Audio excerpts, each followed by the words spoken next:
Estamos no segundo dia da Portugal Digital Summit e seguimos agora para um debate sobre serviços públicos e cidadania digital.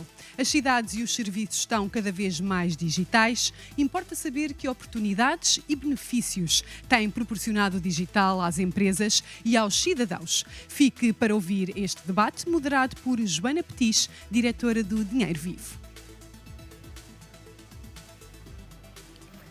Olá a todos, bem-vindos de volta a esta emissão e para falar precisamente de serviços públicos e cidadania digital temos aqui um painel de luxo com o João Dias, Presidente do Conselho Diretivo da Agência para a Modernização Administrativa, o António Bob dos Santos, vogal do Conselho Diretivo da FCT, Fundação para a Ciência e Tecnologia. Temos também aqui o Lino Santos, coordenador do Centro Nacional de Cibersegurança, e o Bernardo Sousa, diretor executivo da Portugal Digital. Muito obrigada a todos por se juntarem a nós para esta conversa. E, João, começo por si. A digitalização no Estado tem evoluído muitíssimo. Nós temos hoje as facilidades todas que nos traz o cartão do cidadão, os registros online, todas essas facilidades que, de facto, melhoraram muito a nossa vida e os serviços, a agilidade com que conseguimos fazer uma série de coisas. Hoje, há 10 anos, se calhar não era nada assim. O que é que ainda podemos esperar desta transformação? Muito bem, muito bom dia. Antes de mais, agradecer o convite, felicitar a CEPI por esta organização de mais um Portugal Digital Summit. De facto, como o nosso secretário de Estado, o secretário de Estado Mário Campo Largo, já referiu na introdução, a digitalização é, digamos, uma peça, uma variável fundamental para aquilo que é o objetivo final, o objetivo último, a causa, o propósito, que é prestar melhores serviços aos cidadãos e às empresas. E Portugal já tem feito todo um caminho de digitalização de um conjunto de serviços, mas isto é, digamos assim, uma maratona, uma ultramaratona que não tem fim. É corrida de fundo, não é? É uma corrida de fundo e que temos sempre que continuar a melhorar. Dito isto, nós temos o e-Portugal, que é, digamos, o portal agregador de serviços públicos, que tem uma área reservada, onde os cidadãos e as empresas podem entrar e já realizar uma série de funcionalidades e uma série de serviços de forma digital. E, no fundo, o nosso trabalho contínuo na AMA é, em cooperação com todas as entidades da administração pública, a conseguir trazer cada vez mais serviços para o formato digital, porque assim, naturalmente, simplifica a vida às pessoas e aos cidadãos.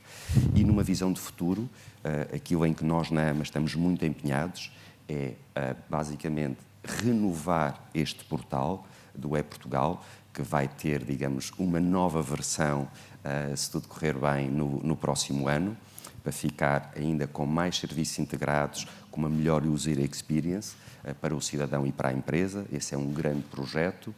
E depois estamos a reformular também o conceito do atendimento, numa lógica de online, com o novo portal, e offline. Nas nossas é o atendimento lojas, 360, como agora ouvimos no e-commerce, não é? O atendimento digital não ser diferente e menos personalizado do que o presencial. É precisamente isso, é ter um atendimento integrado, 360 e omnicanal. E isso passa por repensar o que são estes espaços físicos das lojas do cidadão, que têm já 20 anos, ou 20 e poucos anos desde que foram criadas, e que, no fundo, agregam vários serviços, mas o que nós gostaríamos que, num futuro, era que houvesse quase que um balcão único, não é? Um balcão único em que, digamos assim, um facilitador, um mediador, pudesse atender, com base nesta plataforma digital, serviços de várias entidades.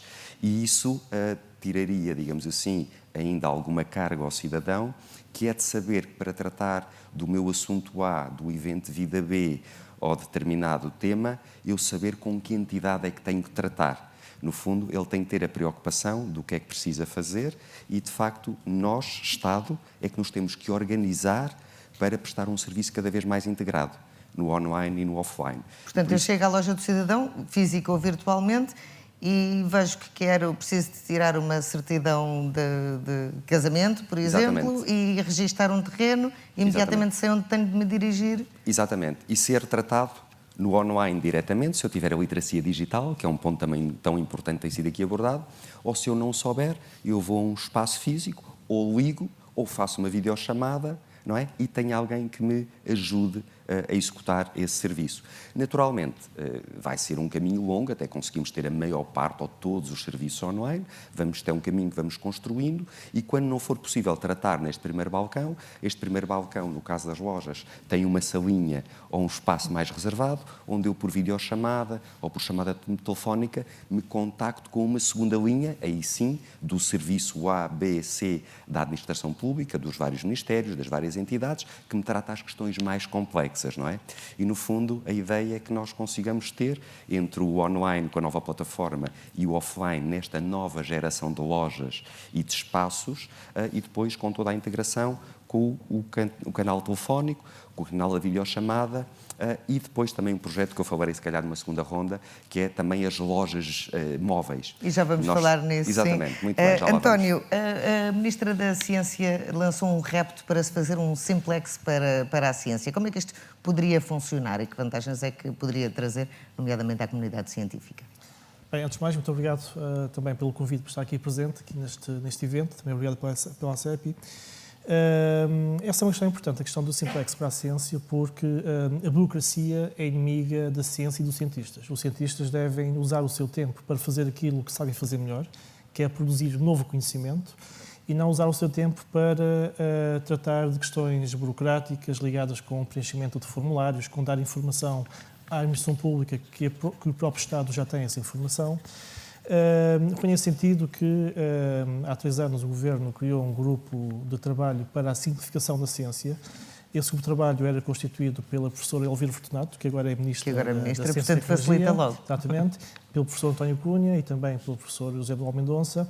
E desse grupo de trabalho saíram algumas recomendações para aplicar, não só nas entidades que gerem o financiamento para a ciência, mas também ao nível da execução dos próprios projetos que são apoiados por fundos nacionais e fundos europeus. Uma dessas recomendações, por exemplo, foi eliminar a informação desnecessária que os investigadores têm que submeter nos formulários de candidatura. Há muita informação que eles submetem, mas que não é usada, ou seja, a informação desnecessária. E esse trabalho foi feito e hoje, neste momento, temos formulários de candidatura já mais simplificados. Coisas simples, por exemplo, como haver um cronograma previsível de calls de avisos a serem lançados no ano seguinte para a ciência. Antes não havia, neste momento isso já está disponível. Haver, por exemplo, as pessoas, os cientistas, os investigadores saberem quem são os pontos de contacto, quem é que devem contactar para cada uma das áreas, por exemplo, dos programas europeus, a quem se devem dirigir. Neste momento nós temos uma página na internet onde qualquer investigador pode ter acesso aos contactos, não só de e-mail, mas também de telemóvel dessas pessoas, que são chamados pontos de contactos nacionais para o Programa Quadro Europeu, o que facilita também a vida aos investigadores. E pode também simplificar numa questão, por exemplo, de conjugar trabalhos, de perceber o que é que já foi feito em determinada área que se está a investigar, porque hoje em dia a ciência e a investigação já não estão viradas para dentro, não é? Há estas plataformas que conjugam a informação de toda a gente, onde toda a gente pode ir buscar e acrescentar e que também pode simplificar-se por essa via. Claro, sem dúvida. Essa é uma questão importante, a questão do tratamento dos dados. Eu, noutras funções, quando estava na Agência de Inovação, nós fizemos o portal de inovação, onde é possível fazer uma pesquisa integrada da investigação que se faz a nível nacional nas várias entidades públicas. Isso é importante porque, se eu for uma empresa e quiser uma solução para o meu problema tecnológico, eu sei que esse problema está a ser desenvolvido ou em Aveiro, ou no UTAD, ou no Algarve. Essa é uma questão importante, usar as tecnologias de informação. Nós estamos neste momento a trabalhar numa das recomendações desse grupo de trabalho, que é a questão da metodologia de análise de despesas de pagamento que são submetidas pelos investigadores nos projetos de investigação. São questões muito técnicas, mas são questões que demoram a quem analisa os projetos de investigação dezenas e dezenas de horas, porque, para terem uma ideia, muitas vezes os técnicos dentro da administração pública estão horas, dias e dias, aliás, a analisar faturas e recibos de pagamento. Com esta metodologia, nós chamamos de metodologia de custos simplificados, eles vão deixar de analisar a despesa, ou seja, o recibos de pagamento, mas vão se focar mais nos resultados dos apoios que são dados. Ou seja, aquilo que nós queremos é saber qual é o impacto do financiamento que estamos a dar, em vez de ter técnicos em gabinetes a analisar despesas e faturas e pedidos de pagamento. É a metodologia que vai ser introduzida no Portugal 2030, que se vai iniciar agora, e que vai ter impacto muito significativo não só dentro da administração pública, mas para os próprios promotores, porque vão ter menores interações com a administração pública e vão ter mais tempo libertado para fazerem aquilo que devem fazer, que é executar os projetos, investigar e inovar. E estarem focados naquilo que verdadeiramente trazem mais-valia. Claro.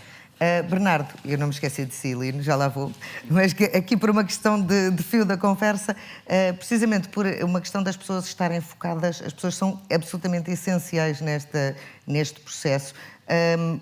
Nós temos um problema de fuga de talentos, o talento é absolutamente essencial para o desenvolvimento de novas ideias, de inovação, da digitalização também.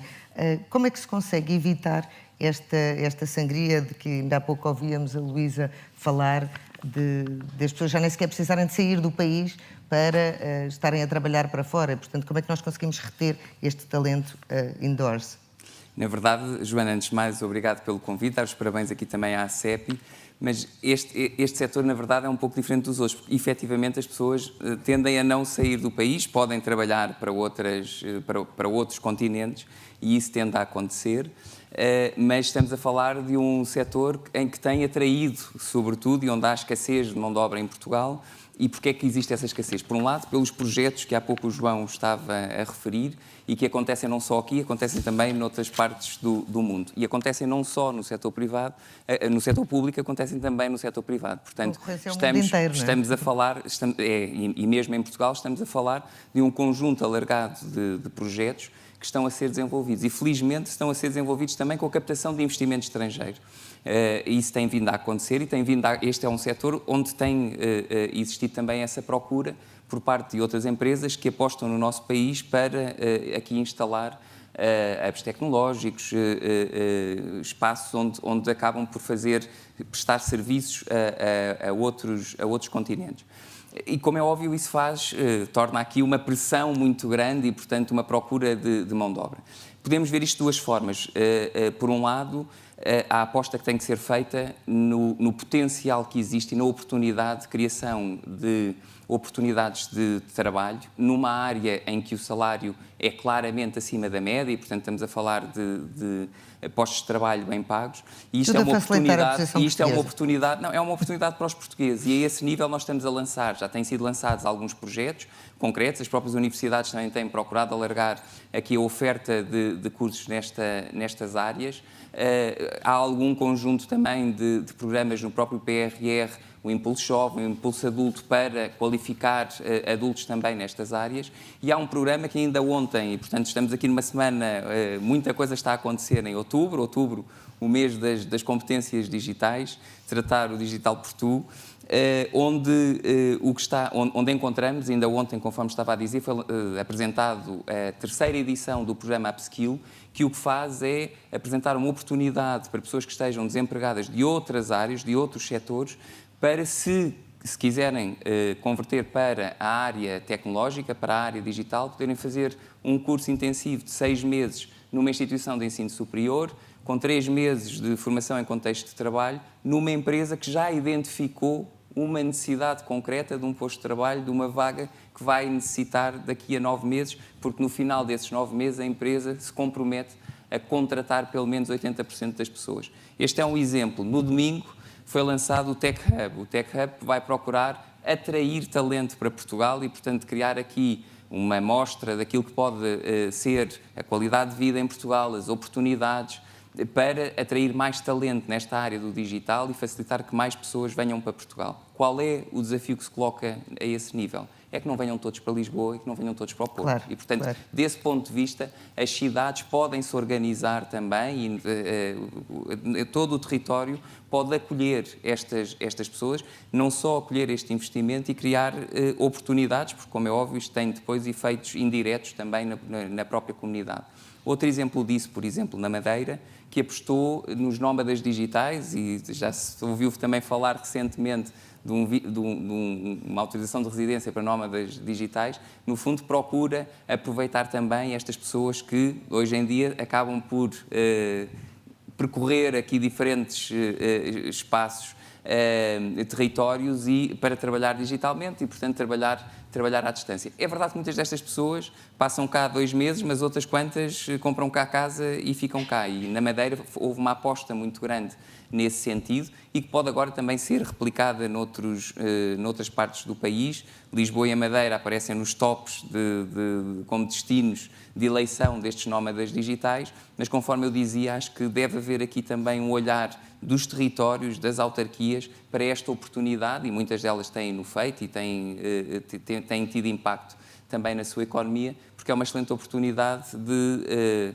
conseguir exportar, de conseguir aqui combater a desertificação e, com certeza, criar aqui novas dinâmicas nos territórios a partir do digital. E as infraestruturas, quanto é que contam nisso? Ou seja, a pessoa pode gostar muito, um estrangeiro pode achar que é muito engraçado vir para aqui, instalar-se numa aldeia do interior, a aldeia do interior agradece, mas depois as infraestruturas não são um desincentivador, ou seja, não devíamos estar a apostar nessa equação em criar infraestruturas, nomeadamente culturais até, para garantir que não só eles vêm como eles ficam, portanto não só a atração como a fixação. Claro, eu creio que há aqui uma questão da infraestrutura tecnológica também, da aposta na conectividade, no 5G, e isso também é importante, essa cobertura a nível nacional, mas também, conforme eu dizia, dos territórios também se organizarem nesse sentido e, portanto, estamos a falar de pessoas, já não estamos a falar de turistas, estamos a falar de pessoas, mesmo estes nómadas digitais. Uns podem ficar mais tempo, outros podem ficar menos tempo, mas tem uma lógica diferente de apropriação do próprio território, de quererem se sentir também em casa, porque na prática aquela vai ser a sua casa durante um conjunto de meses e muitos deles ficam. E, portanto, nesse sentido, eu creio que não só do ponto de vista cultural, mas também do ponto de vista da própria comunidade, de preparar as comunidades também para isso, para, no fundo, haver aqui também um acolhimento e, no fundo, uma integração das pessoas, não serem estranhos, porque, conforme eu dizia, são pessoas que também procuram essa integração, não querem viver à parte do espaço onde estão. Isto relativamente aos nómadas digitais. Relativamente àquilo que está a acontecer neste mundo digital, ainda há pouco tempo ouvia num programa de rádio uma empresa brasileira que quer trazer para Aveiro um hub também, portanto, no fundo, constituir ali um espaço para garantir que os cidadãos brasileiros que estão a trabalhar no Brasil, e o Brasil é aqui também parceiro deste evento, quando saindo do Brasil, continuam a trabalhar nos seus projetos e, portanto, no fundo, em que podem encontrar aqui em Aveiro um espaço onde fazem no fundo têm essa transição ou têm aqui um percurso migratório, mas do ponto de vista do seu trabalho continuam a desenvolver os projetos onde estavam inseridos. Portanto, eu creio que há aqui um conjunto de desafios que os territórios podem aproveitar com estes especialistas digitais, muitos deles portugueses, portanto, no fundo, não estamos a falar só de uma aposta dos territórios para estrangeiros, também estamos a falar de muitos portugueses que também apostam muitas vezes em territórios de menor densidade populacional, onde a qualidade de vida é muito diferente e onde, numa lógica, lá está, mais coordenada entre as diferentes... eu diria, entre as diferentes áreas que fazem parte daquilo que nós gostamos na nossa vida e, portanto, desde a cultura, a restauração, os diferentes serviços, a proximidade de serviços, que há pouco o João dizia, e, portanto, no fundo, conseguirmos garantir esses serviços públicos e privados e, portanto, em todo o território, serão, com certeza, também pontos-chave para atrair estes cidadãos, conforme eu dizia, também eles portugueses. Lino, tudo isto, digitalização excelente, a nossa vida muito facilitada, depois há o problema da cibersegurança, não é? Temos visto recentemente ataques às mais variadas empresas, mesmo ao Estado também tem havido ciberataques. Como é que esta rede de proteção tem evoluído ou tem acompanhado este processo de digitalização? Estamos a fazer o suficiente? Temos a noção daquilo que é preciso proteger e do risco que estamos a correr, ou ainda há muito trabalho para fazer? Bem, muito bom dia e obrigado à CEPI para estar aqui presente neste painel. Eu acho que temos sempre que fazer mais, porque de facto continuamos a ter ataques e continuamos principalmente a apanhar empresas e organismos desprevenidos. O Centro Nacional de Cibersegurança adotou este ano como mote para a sua conferência e mote para o ano, apostar na prevenção. e, de facto, combate-se os efeitos negativos e os impactos negativos e mesmo financeiros e reputacionais das organizações decorrentes de ciberataques, apostando mais na prevenção. Ou seja, devemos acompanhar, e era um bocadinho a mensagem que eu queria transmitir, é que, de facto, nós precisamos de percorrer este caminho da digitalização, de uma maior digitalização, de uma crescente digitalização da economia e da administração pública, mas este é um processo de gestão de mudança que deve ser acompanhado em paralelo com um reforço das capacidades de cibersegurança.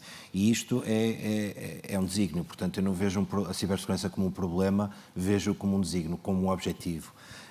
E em prol desse objetivo temos no centro construído um conjunto de instrumentos de apoio aos organismos, de apoio às empresas e também de criação de competências nos cidadãos. Portanto, estas duas apostas são essenciais. Na área dos cidadãos, temos um projeto de PRR que tem por meta formar ou requalificar 10 mil especialistas na área de cibersegurança, exatamente para ajudar as organizações e a administração pública neste processo de gestão de mudança, neste processo de alteração de cultura. O problema pode estar um bocadinho aqui. Nós temos que olhar para o processo de digitalização, mas temos que olhar para as nossas organizações como um processo de gestão de mudança e uma alteração de cultura. Porque, de facto, não é levar o físico para o computador, não é? É uma coisa totalmente diferente. Não é só isso. Temos que ter os nossos funcionários perfeitamente capazes de lidar com essas tecnologias em segurança e temos também que ajudar os nossos clientes /utentes a usar essas tecnologias. Até porque a maioria das fragilidades vem precisamente desses pequenos erros dos funcionários, do carregar num link que chega por e-mail e a empresa está toda altamente protegida, mas de repente por ali entra um hacker e destrói o sistema todo e toda a segurança da empresa. É mais importante apostar e sensibilizar as empresas para esses riscos ou as próprias pessoas? A nossa aposta tem sido nas empresas, ou seja, com a mensagem de que se os seus funcionários tiverem esta cultura de cibersegurança, como cidadãos ou como funcionários, isto contribui para a segurança da organização.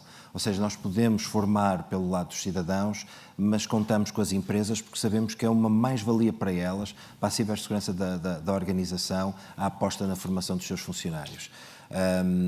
E, portanto, de facto, as nossas estatísticas dizem isso, ou seja, 53% dos ataques que tivemos em 2021, 53% o fator explorado não foram os bits e os bytes da máquina, foram efetivamente os esquemas de engenharia social e o fator humano que foi explorado. Ou seja, sabemos claramente o que é que temos que fazer, sabemos onde é que está uma grande parte do problema e temos que fazer uma aposta nesse sentido.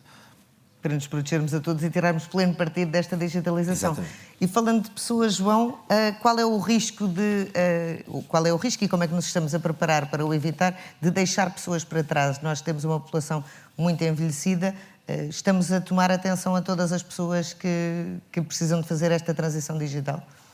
Certo, essa é a questão fundamental, porque nós podemos ter todos os serviços excepcionalmente digitalizados, podemos ter a tal plataforma integrada de serviços públicos online de que falei, mas quer dizer, se as pessoas não tiverem literacia digital nem condições de o poderem usar, temos um problema, não é? E por isso temos de trabalhar em diversas frentes e nós na AMA estamos também a colaborar muito com o Portugal Digital. Estou agora a olhar ali para a Luísa do Incode e para trabalhar todas estas questões da formação, da capacitação. Estamos também a trabalhar com o INA para conseguir, o Bernardo já falou, de muitos programas que existem, que é para fazer o upskilling, o reskilling das populações, para que as pessoas estejam cada vez melhor preparadas. Isso é toda uma frente de trabalho que não pode parar.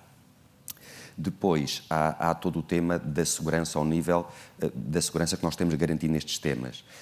E desse ponto de vista, e Portugal é um caso de estudo, a chave móvel digital com uma autenticação forte é uma ferramenta fundamental para garantir a segurança e garantirmos que é aquela pessoa que está mesmo a aceder ao serviço. E agora estamos a evoluir a chave móvel digital para ganhar a funcionalidade de biometria. No fundo, em que... ou lê a retina, ou uma impressão digital. E me reconhece, não é? E, no fundo, faz prova de que sou eu e até permite digitalizar outros serviços que requerem prova de vida, não é? Porque, de facto, com a tecnologia por trás da biometria, consegue-se garantir que é mesmo aquela pessoa que está lá e que está em vida e permite fazer um conjunto de outros serviços.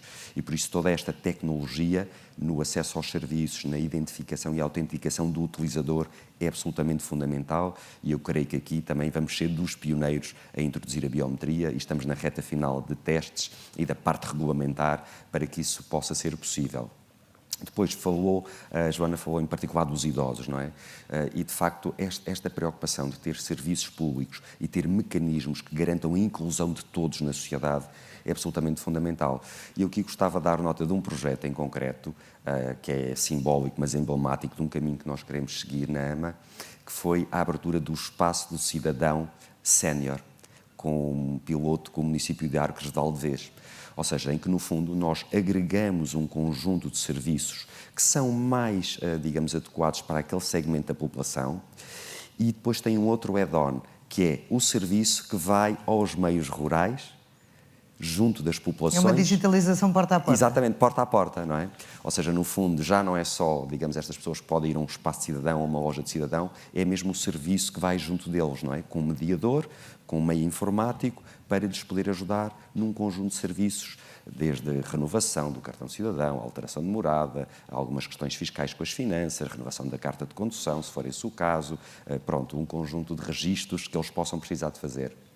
E também aqui no âmbito do atendimento do futuro, que nós na AMA estamos a pensar e que falei há pouco, um dos projetos que também vamos fazer é pôr carrinhas, digamos, elétricas, que são balcões de atendimento. Itinerantes. Exatamente, e que vão correr de forma piloto. Vamos começar com 10, logo que possível, no próximo ano, e depois eventualmente alargar, se for caso disso, e se o piloto correr bem, em que estas carrinhas têm uma pessoa formada, especializada, idealmente já com a nova plataforma online a funcionar, e que vão ao cidadão de freguesia em freguesia, precisamente poder ir ao encontro destas pessoas que muitas vezes têm dificuldades em se deslocar, ou porque, digamos assim, não têm viatura própria, ou transporte público, às vezes pode ser mais difícil de acederem, ou têm problemas de mobilidade, e no fundo este aspecto da inclusão para nós é absolutamente crítico. Já temos este piloto com o município de Arcos de Valdevez e queremos expandir depois com as lojas móveis digitais que vão andar, digamos assim, pelo interior do país, a levar o serviço público à pessoa. E, no fundo, é neste mix variado de políticas, muito, como o Bernardo falou, na qualificação das pessoas, muito, também trabalhamos muito aqui com o Gabinete de Cibersegurança do Lino, para garantir que todas as nossas ferramentas digitais são absolutamente seguras, tanto na tecnologia como depois na autenticação, e depois ter uma panóplia de opções que integre o offline com o online para prestar um serviço público cada vez mais completo, integrado, inclusivo. E que garanta que toda a gente está coberta por esse, e que toda a gente está coberta. Serviço. É esse o grande objetivo. António, qual é o papel da Academia nesta aproximação à sociedade? Ou seja, com esta digitalização toda, a ciência pode desenvolver-se muito mais rapidamente, ter-se essas entropias do caminho, mas depois esta ligação à sociedade continua a acontecer, é mais próxima, tem o potencial de ser mais próxima e de chegar mais às pessoas, e até no sentido contrário de as integrar mais naquilo que está a ser feito na ciência? Sim, sem dúvida. Em qualquer processo de transformação digital ou de revolução tecnológica, há sempre impactos positivos e negativos. Quando falamos, por exemplo, da questão do impacto que tem ao nível do emprego, verificamos que há muitos postos de trabalho são eliminados, nomeadamente aqueles que ficam obsoletos com a introdução dessas tecnologias, mas há outros milhares de postos de trabalho que são criados empregos mais qualificados. E aqui as entidades do ensino superior, mais ligadas à ciência, têm um papel fundamental em dar resposta não só a estas novas necessidades de competências, que muitas vezes são competências onde as universidades não estão ainda preparadas para dar resposta. A questão da inteligência artificial ou da cibersegurança, que há 20 anos não se falava muito e hoje em dia fazem parte dos currículos de todas as universidades. Esta articulação, o que temos notado é que tem sido feita muito em conjunto com a sociedade, nomeadamente com as empresas e com os empregadores. Nós hoje temos uma rede de instituições de ensino superior, universidades, politécnicos, muito densa e espalhada um pouco por todo o país. Temos também infraestruturas tecnológicas ligadas às próprias universidades, que fazem ligação com as empresas, consegue identificar quais são os problemas das empresas e também onde é que estão as soluções do lado da academia, do lado da ciência e das universidades. E esta articulação conjunta, creio, que poderá ser o segredo para dar resposta a muitas destas necessidades e muitos destes impactos negativos que se tem falado sobre as pessoas, aquelas pessoas que têm mais dificuldades em adquirir novas competências.